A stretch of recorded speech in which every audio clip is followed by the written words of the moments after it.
ಎಲ್ಲರಿಗೂ ನಮಸ್ಕಾರ. ನಡೆಯಿರಿ ಹೋಗೋಣ ಎನ್ನುತ್ತಲೇ ಇನ್ಕಿಲಾಬ್ ಜಿಂದಾಬಾದ್ ಎಂದ ದೇಶಭಕ್ತ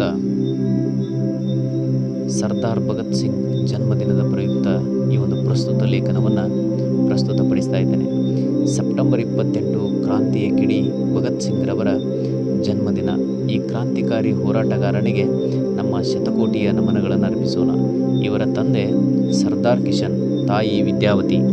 ಇವರಿಗೆ ಕ್ರಾಂತಿಯ ಕಿಡಿ, ಪಂಜಾಬಿನ ಪುರುಷ ಸಿಂಹ ಎಂಬ ಬಿರುದುಗಳಿದ್ದವು. ಇವರ ಪ್ರಮುಖ ಘೋಷಣೆ ಎಂದರೆ ಇನ್ಕಿಲಾಬ್ ಜಿಂದಾಬಾದ್, ಅಂದರೆ ಕ್ರಾಂತಿ ಚಿರವಾಗಲಿ. ಇವರು ಹಿಂದೂಸ್ತಾನ್ ಸೋಷಿಯಲಿಸ್ಟ್ ರಿಪಬ್ಲಿಕ್ ಅಸೋಸಿಯೇಷನ್ ಸ್ಥಾಪಕರಲ್ಲಿ ಒಬ್ಬರಾಗಿರ್ತಾರೆ. ಕೇವಲ ರಕ್ತಪಾತವಷ್ಟೇ ಕ್ರಾಂತಿಯಲ್ಲ, ಕ್ರಾಂತಿ ಎಂದರೆ ಬರೀ ಬಾಂಬು ಪಿಸ್ತೂಲುಗಳು ಹೋರಾಟವಲ್ಲ. ಸ್ವಾತಂತ್ರ್ಯ ಎನ್ನುವುದೇ ಕ್ರಾಂತಿ. ಶೋಷಿತ ವ್ಯವಸ್ಥೆಯನ್ನು ಕಿತ್ತೊಗೆದು ಶ್ರಮಿಕರ ವಿಮೋಚನೆಯನ್ನು ಪಡೆಯುವುದೇ ಕ್ರಾಂತಿ. ಅಪ್ಪಟ ಕ್ರಾಂತಿಯು ಎಂದಿಗೂ ಒಡೆಯರ, ಪ್ರಭುಗಳ, ಶೋಷಕರ ವಿರೋಧಿ. ಇದು ಭಗತ್ ಸಿಂಗ್ ರವರ ಅಚ್ಚಳಿಯದ ನುಡಿಗಳು.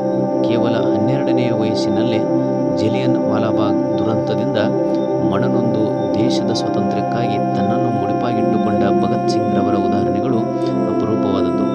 ಭಗತ್ ಸಿಂಗ್ ರವರು 1907ರಲ್ಲಿ ಸೆಪ್ಟೆಂಬರ್ 28ರಂದು ಈಗಿನ ಪಾಕಿಸ್ತಾನಕ್ಕೆ ಸೇರಿರ್ತಕ್ಕಂತಹ ಲಾಯಲ್ಪುರ್ ಜಿಲ್ಲೆಯ ಜರ್ವಾಣ ತಾಲೂಕಿನ ಬಂಗಾ ಎಂಬ ಒಂದು ಗ್ರಾಮದಲ್ಲಿ ಜನಿಸ್ತಾರೆ. ಭಗತ್ ಸಿಂಗರ ಮೇಲೆ ಅತೀವ ಪ್ರಭಾವವನ್ನು ಬೀರಿದ್ದವರೆಂದರೆ ಅವರ ಚಿಕ್ಕಪ್ಪ ಅಜಿತ್ ಸಿಂಗರು ಉಗ್ರ ಭಾಷಣಕಾರಾಗಿರ್ತಾರೆ. ರೈತರ ನಡುವೆ ಹಲವಾರು ಚಳುವಳಿಗಳನ್ನು ಸಂಘಟಿಸಿ ಪೊಲೀಸರ ಕೈಗೆ ಸಿಗದೆ ಕಾರ್ಯನಿರ್ವಹಿಸ್ತಾ ಇರ್ತಾರೆ. ಈ ಪ್ರಭಾವದ ಜೊತೆಯಲ್ಲಿ ಜಲಿಯನ್ ವಾಲಾಬಾಗ್ ಎಂಬಲ್ಲಿ ಬ್ರಿಟಿಷರು ನಡೆಸಿದ ಮಾರಣ ಹೋಮದಿಂದುಂಟಾದ ರಕ್ತದ ಕೆಂಪು ಕಲೆ ಭಗತ್ ಸಿಂಗರಲ್ಲಿ ಸ್ವಾತಂತ್ರ್ಯ ಹೋರಾಟದ ಕಿಚ್ಚನ್ನು ಹಬ್ಬಿಸಿ ಮನಸ್ಸಿನಲ್ಲಿ ಹೋರಾಟದ ಚಿತ್ತಾರವನ್ನು ಮೂಡಿಸಿತ್ತು. ಭಗತ್ ಸಿಂಗರು, ಚಂದ್ರಶೇಖರ್ ಆಜಾದರು, ಬಿ.ಕೆ. ದತ್ತರು, ಜೆ.ಸಿ. ಚಟರ್ಜಿರವರು, ಬಿಜೋಯ್ ಕುಮಾರ್ ಸಿನ್ಹಾರವರು, ಸಚಿಂದ್ರನಾಥ್ ಸನ್ಯಾಲ್ರವರು, ಜೋಗೇಂದ್ರ ಶರ್ಮಾ ಚಟರ್ಜಿಯವರು, ರಾಮ್ ಪ್ರಸಾದ್ ಬಿಸ್ಮಿಲ್ಲಾರವರು, ಶಿವವರ್ಮ, ಸುಖದೇವ್ ಮುಂತಾದ ನಿಷ್ಠಾವಂತರೊಡನೆ ದೇಶಪ್ರೇಮದಿಂದ ಮಾಡಿದ ಹಲವಾರು ಹೋರಾಟಗಳು ಇವರದು. ಬ್ರಿಟಿಷ್ ಸರ್ಕಾರಕ್ಕೆ ಹಿಡಿಸಿದ ಭಯ, ಈ ಎಲ್ಲವುಗಳ ಹಿಂದೆ ಅಡಗಿದ್ದ ಸ್ವಾರ್ಥರಹಿತ ದೇಶಪ್ರೇಮ ನಮ್ಮ ನಾಡನ್ನು ಸದಾಕಾಲ ಜಾಗೃತಗೊಳಿಸುವಂಥದ್ದಾಗಿದೆ. ನೇಣುಗಂಬವೇರಿ ಸಾಯುವ ಕೆಲವೇ ನಿಮಿಷಗಳ ಮೊದಲು ಪ್ರಾರ್ಥನೆಯಂತೆ ಭಗತ್ ನುಡಿದ ಮಾತುಗಳು ಎಂಥವರನ್ನು ಕೆಚ್ಚೆದೆಯ ಉತ್ತುಂಗಕ್ಕೇರಿಸಬಲ್ಲವು.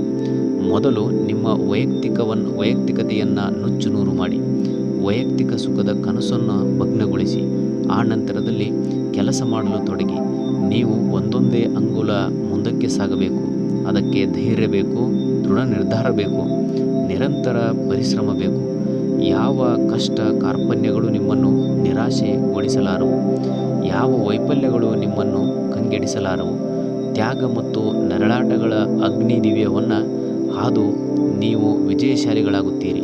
ಈ ವೈಯಕ್ತಿಕ ಗೆಲುವುಗಳು ಕ್ರಾಂತಿಯ ಬಹುದೊಡ್ಡ ಆಸ್ತಿ ಎಂದರು.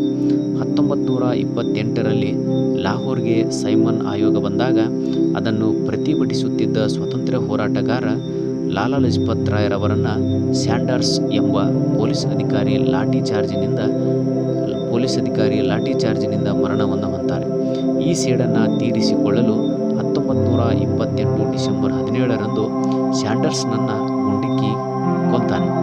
1929 ಏಪ್ರಿಲ್ 8ರಂದು ಭಗತ್ ಸಿಂಗ್ ತಮ್ಮ ಬಟುಕೇಶ್ವರ ದತ್ ರವರು ಕೇಂದ್ರ ಶಾಸನ ಸಭೆಯ ಮೇಲೆ 2 ಬಾಂಬ್ಗಳನ್ನು ಎಸೆಯುತ್ತಾರೆ.